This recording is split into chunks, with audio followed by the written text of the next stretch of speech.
Abrimos, señoras y señores, la tertulia en este martes que es 23 de mayo del año 2023. Hoy corresponde la mesa de análisis internacional, hoy corresponde una mesa a dos voces. Volvemos a ese formato que cada tanto empleamos. Recibo entonces acá en estudios a Gustavo Calvo, conductor de La Hora Global en Radio Mundo, martes y jueves a las 15 horas. Buen día, Gustavo. Muchas gracias, Emiliano. Gracias por la invitación y recibirnos en vamos a describirlo para los oyentes, otoño cálido. Una cosa así. Allá en París está Leo Harari, habitual, digamos, coanfitrión de estos intercambios. Leo, buen día. Buenos días para todos, Emiliano. Te noto relativamente abrigado. ¿Qué pasa con el tiempo en Francia? Acá tenemos una primavera invernal, que te diga. Bueno. Después de mucha sequía, que está también afectando el sur de Francia, el norte tiene agua despareja, pero hace más de 3 semanas que ha estado lloviendo casi todos los días. Hoy está más bien despejado, pero amaneció con 8 o 9 grados. Bien. Y va subiendo de a poquito durante el día. Yo todavía tengo los 8 grados encima.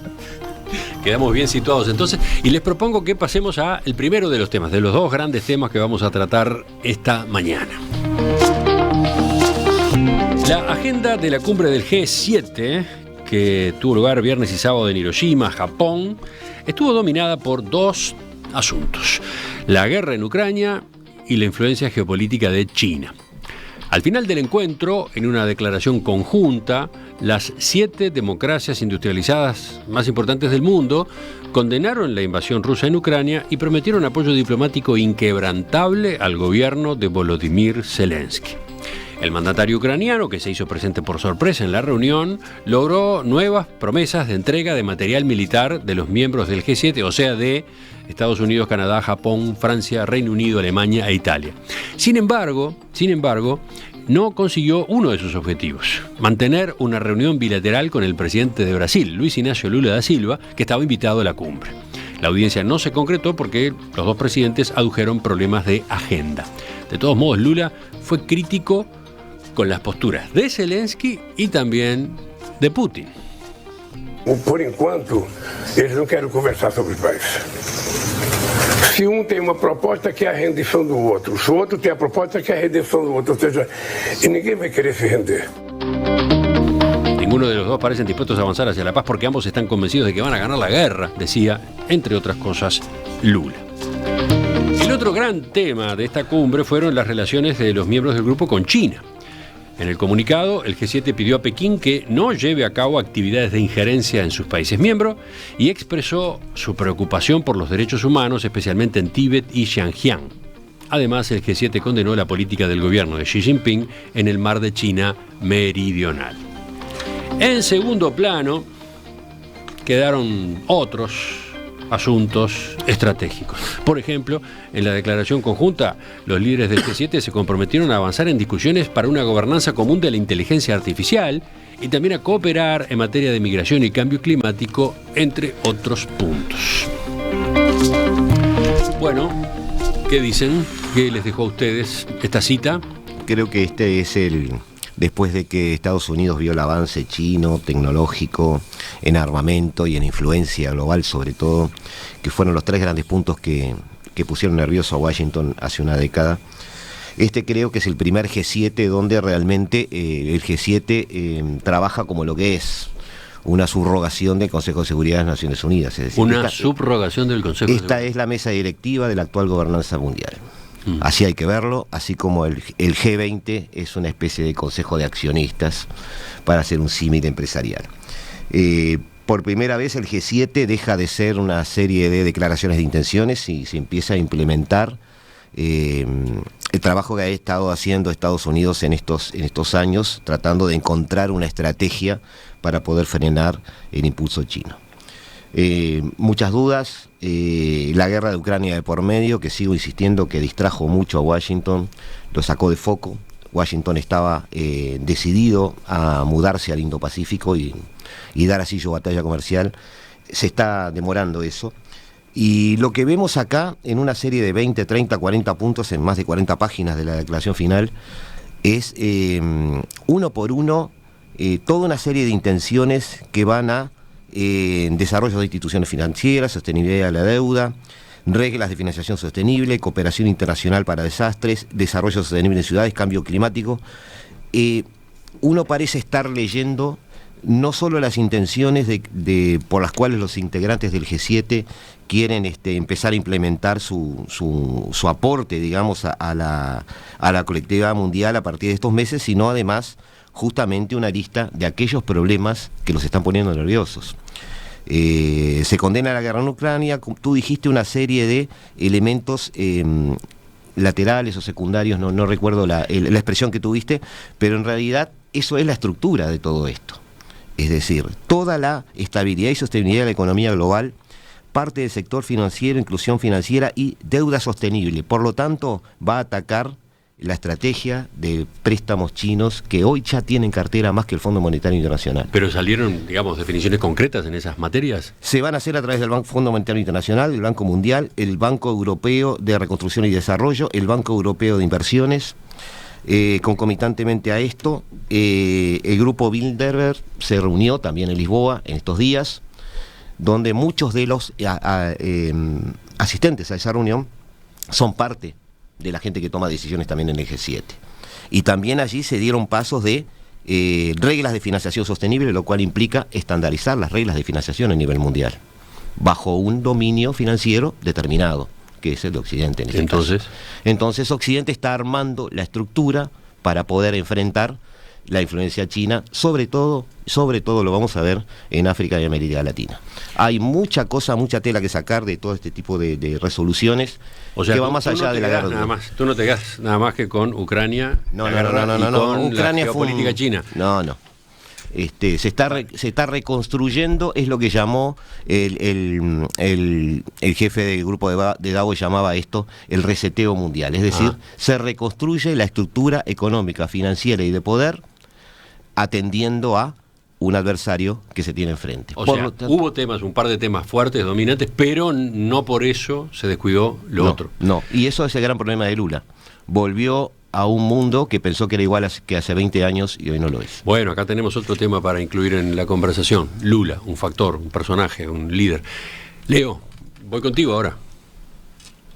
Bueno, empiezo a introducir matices en el análisis. El primero de todo es que no se puede definir como una subrogación del Consejo de Seguridad, porque se trata más bien de la consolidación de uno de los dos polos que se están conformando a nivel de la gobernanza internacional. El Consejo de Seguridad, que se hizo poniendo las fuerzas significativas después de la Segunda Guerra Mundial, tiene China, Rusia, Estados Unidos, Francia y el Reino Unido como miembros permanentes. El G7 excluye China y a Rusia, de manera que lo que hace es empezar a darle más claridad y consistencia a lo que siempre fue el G7, uno de los polos creados para enfrentar crisis, porque su primera reunión fue en medio de una tremenda inflación en Estados Unidos, provocada sobre todo por la deuda que le causaba la guerra de Vietnam, que agarró su clímax cuando Estados Unidos unilateralmente dejó caer el patrón oro, con lo cual dejó caer una parte importante de lo que era la estructura del orden del mundo después de la Segunda Guerra Mundial. Y el G7 fue tomando importancia, entre otras cosas, por el debilitamiento creciente del sistema multilateral, en particular el sistema de Naciones Unidas, que no refleja, como bien se dijo, la realidad de este mundo. Es interesante notar, hay muchas cosas, aparte de que el documento final, las 40 páginas que decía Guillermo, son pesadísimas, llenas de hipocresía y de promesas que ya se hicieron muchas veces y no se cumplieron nunca. Pero hay otros documentos que andan por ahí, uno de los cuales es el discurso del secretario general de Naciones Unidas, que si uno no sabe quién lo dijo, parecía el de un líder radical y crítico, diciendo el Consejo de Seguridad no sirve más, el sistema financiero internacional no cumple con sus cometidos, la agenda no está bien tomada las prioridades, y el que lo dice es el mismo secretario general de Naciones Unidas. Ahora, el mes que viene va a haber acá en Francia una reunión sobre un nuevo orden financiero mundial, que es como el nuevo capítulo de esta reunión. Hay muchas cosas para jugar. Yo interpreto esta última reunión dándole un poco menos de importancia a lo que nos muestran, que es los paseos de Zelensky, y más hacia lo que está prometido y no están haciendo, que me parece que es cada vez más grave.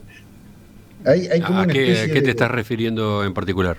Digo, hay como una especie de lente desenfocado para ver cuáles son los problemas. El problema más grave que tenemos en el planeta en estos momentos es el cambio climático.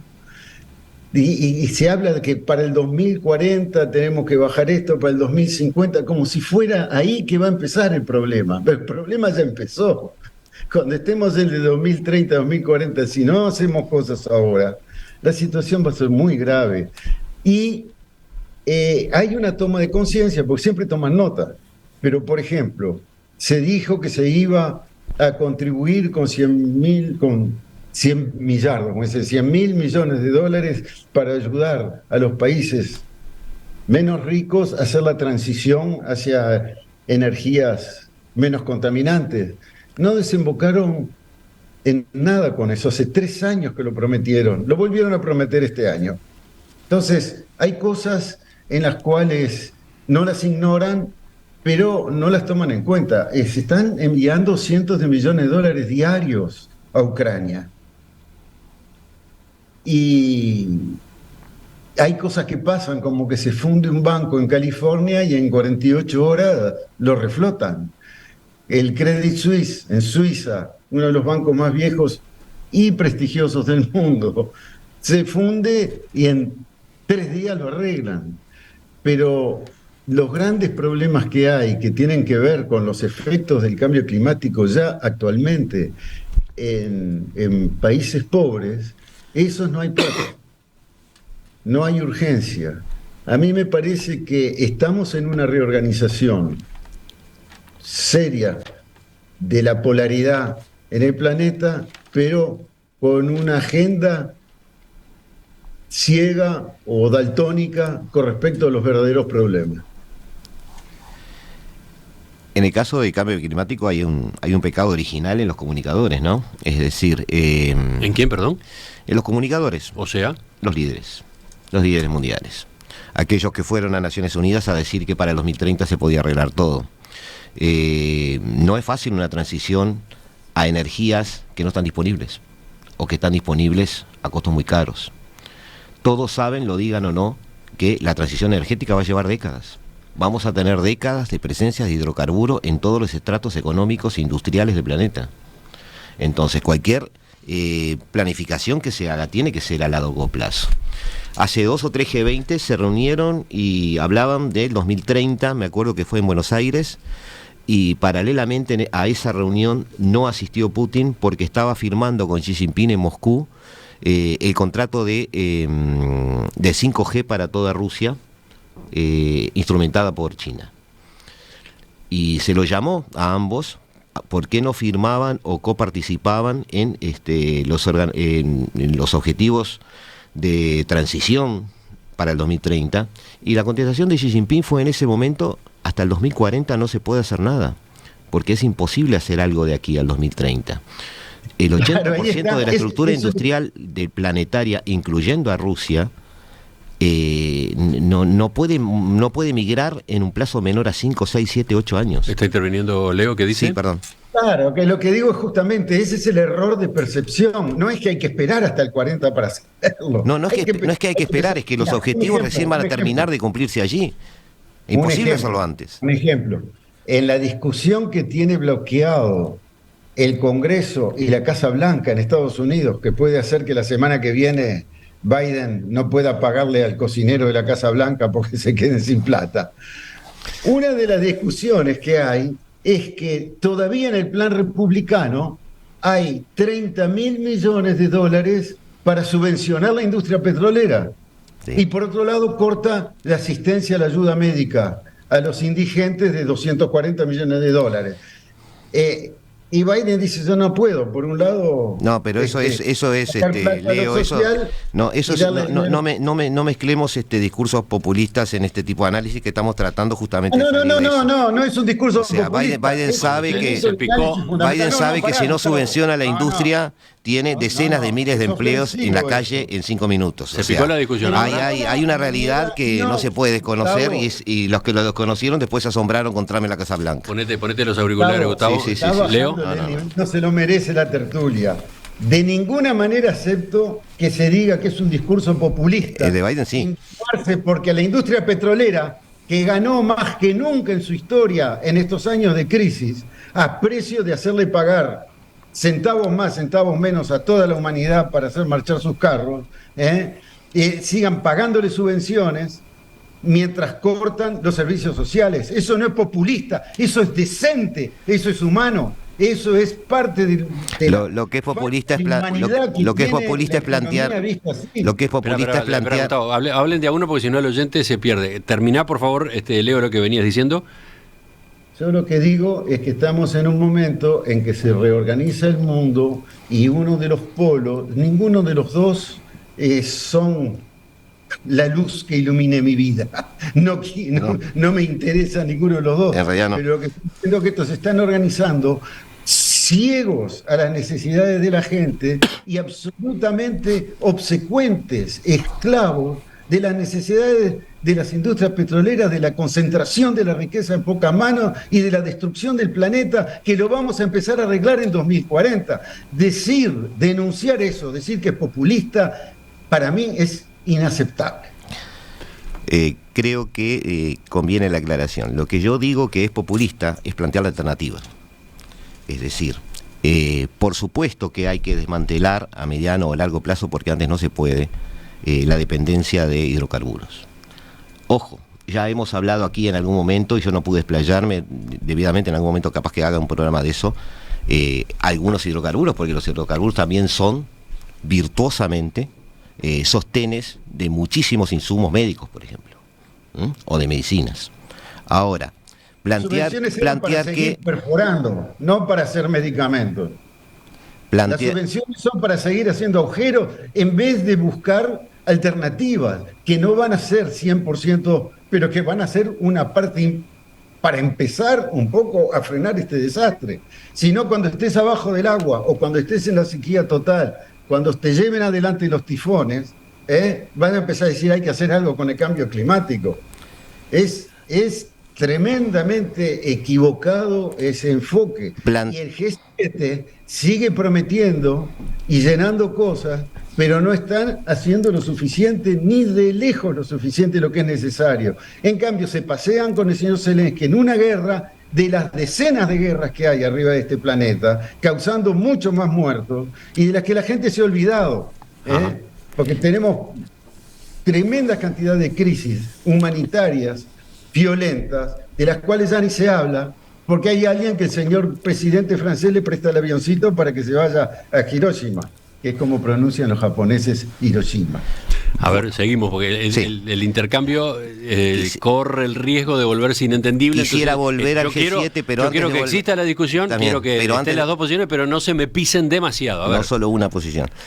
Antes de volver al G7, redondear que plantear que los subsidios de la industria de hidrocarburos en Estados Unidos dependen o no del presupuesto dado a la seguridad social, los sistemas de salud, es una mentira.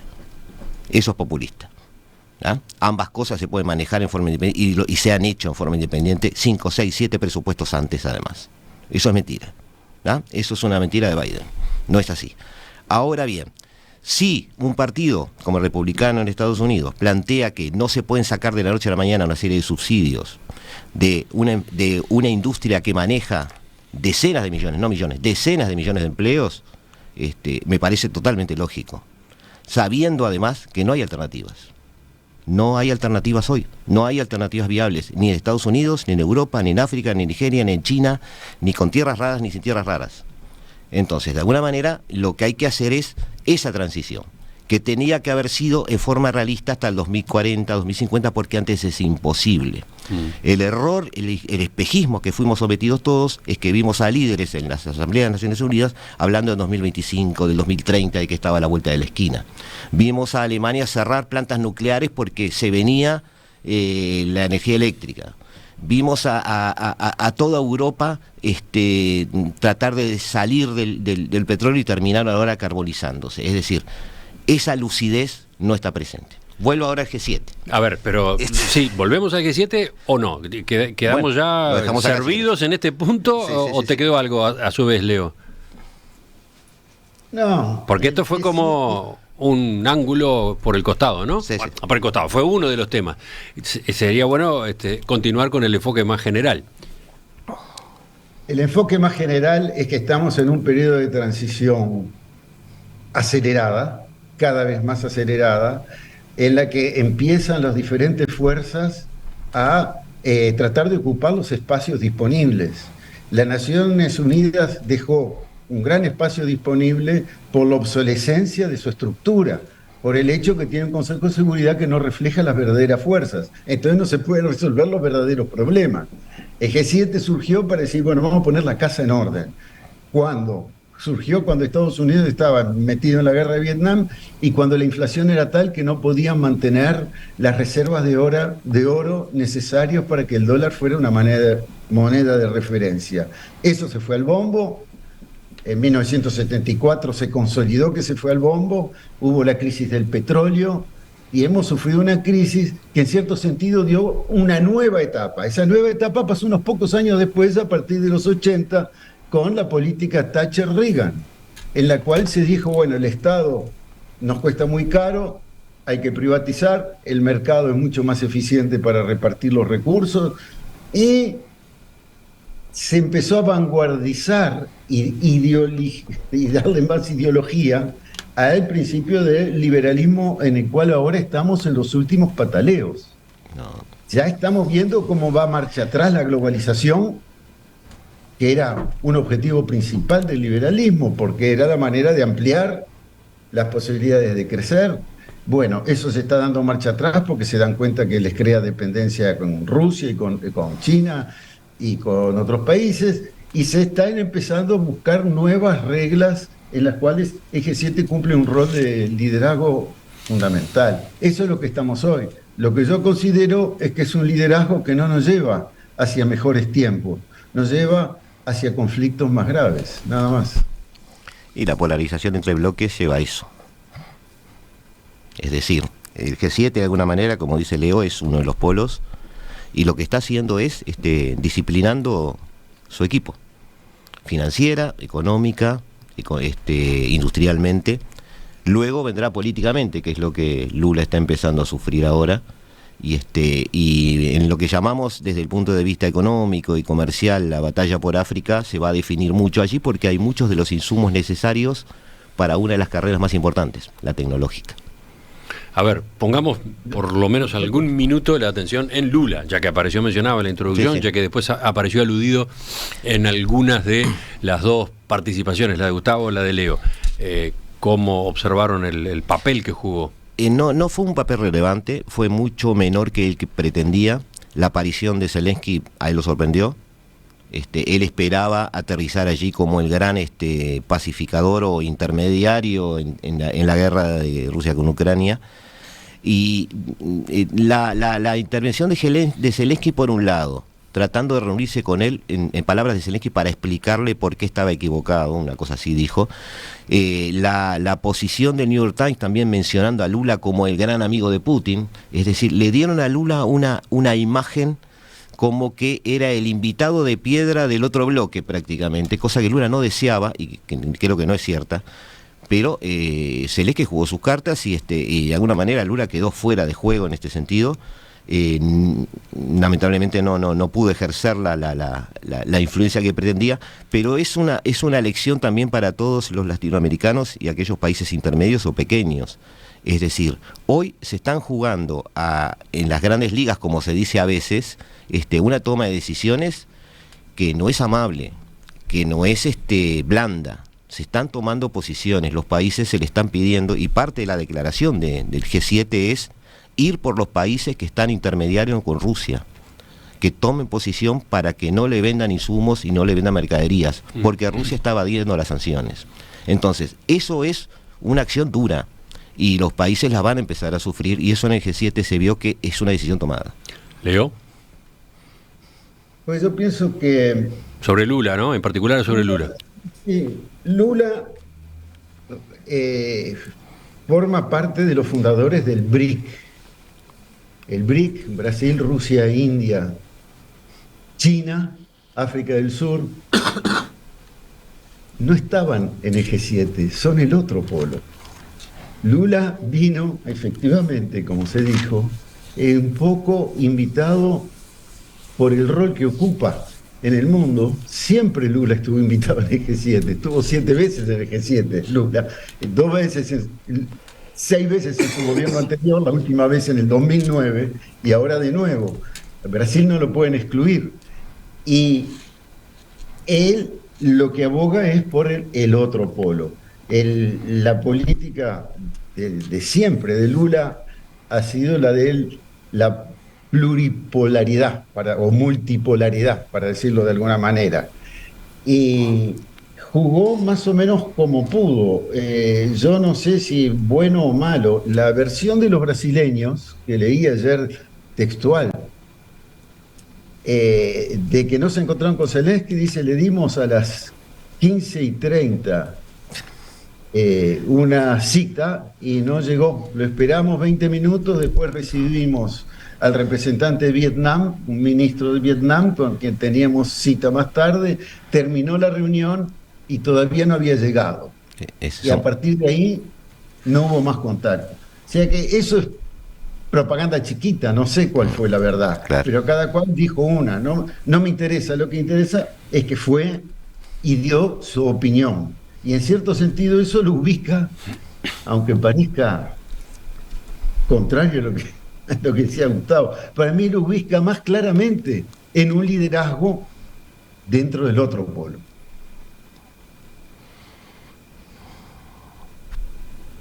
¿Por qué estás así callado y haciendo gestos, Gustavo? Yo cuando dijo Leo el otro polo pensé en aquella vieja tercera vía o algo de eso que ya no existe. No hay tercera vía. No hay tercera vía, estamos de acuerdo. Y puede ser que no un liderazgo, puede ser una referencia en el otro polo. Lo que pasa es que, bueno, para liderar hay que tener a quien liderar, y no lo veo a Lula. Lula por lo menos no lo veo liderando, la verdad que no, pero respeto la percepción de Leo, por supuesto, ¿no? Sí. Mi reflexión del fin es que va a haber muchas más sorpresas que certezas en este tiempo que viene. Sí, sin duda. Pero, a ver, eso es demasiado general, Leo. Afina un poquito más la puntería. ¿De qué estás hablando? Porque, en realidad, el tablero ha sido pateado ya. Estados Unidos, vos imagínate una cosa, en 9 días, Estados Unidos se sabe si cae o no en default. Si cae en default, es la vergüenza del siglo. Yo creo pero que no va a caer, ¿no? No va a caer. Esta película ya la vimos, ¿no? Es lo que hemos dicho todas las veces que hubo problemas. Pero es el caso de que el lobo, ¿no? En algún momento puede pasar. Es una buena producción de Hollywood. Cada tanto se estrena un nuevo capítulo, ¿no? Una nueva versión. El final lo conocemos. Arreglan, al último momento arreglan. Sí, pero el Partido Republicano en este momento tiene más promesas de voto que el Partido Demócrata. Eso quiere decir que en un año podemos tener a Trump de vuelta. Podemos tener a Trump de vuelta, que tiene una posición totalmente diferente frente al G7. Estoy totalmente de acuerdo con Leo. Sí, puede pasar eso. La guerra con Ucrania. De acuerdo, Leo. De acuerdo, Leo. Bueno, entonces, ahí digo yo va a haber más sorpresas que certezas. La política norteamericana va a marcar el futuro del G7, y la política norteamericana en estos momentos es caótica, es compleja y no tiene para nada la suerte echada. Entonces, van a haber sorpresas. Un cambio en Estados Unidos significa un desmoronamiento del castillo de naipes que está haciendo el G7 ahora, porque Europa se volvió dependiente y frágil, porque todo esto lo agarró de sorpresa o pensando en otra cosa. Entonces, mi frase tan general aplica a eso. La sorpresa va a venir de que no hay ninguna certeza con respecto a la consolidación del polo occidental. Gustavo, sobre esto, y ya bajamos la cortina. Sí, no. O sea, va a haber sorpresas en cuanto a la orientación general, pero no en cuanto a que Estados Unidos ha decidido disciplinar sus huestes, ya desde Trump hasta hoy.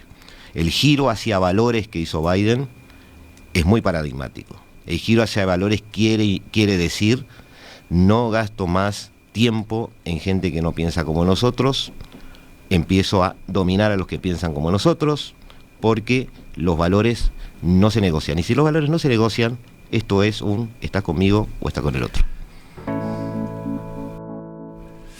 Me quedé pensando en lo último que decías, Gustavo, porque te basabas en Biden. Y si viene Trump, ¿qué pasa? Y si viene Trump, volverá. Y si viene Trump, recomiendo a los oyentes leer a Kissinger, que ha estado entrevistado en los últimos tiempos. Trump volverá a la política exterior norteamericana de los últimos años, que fue la que lo hizo crecer en dominio, ¿no? Que es unas relaciones basadas en intereses. Trump se basa en intereses, y los intereses dirán si la guerra merece o debe ser terminada o no. Si es así, la terminará en 5 minutos, y si no, Trump se dará cuenta de que el 85% de las tierras cultivables de Ucrania, por ejemplo, ya pertenecen a BlackRock, que es un consorcio norteamericano, y de allí sale el trigo, por ejemplo.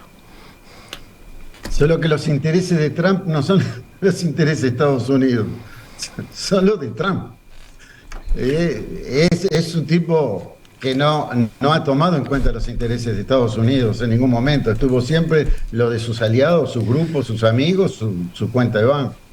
Ya seguimos. BlackRock es el fondo de inversiones más grande del mundo. Ya seguimos. Vamos a cambiar en la agenda, vamos a poner el foco en otro lado. Vamos a acercarnos acá, a Uruguay. Estaremos concretamente con Chile.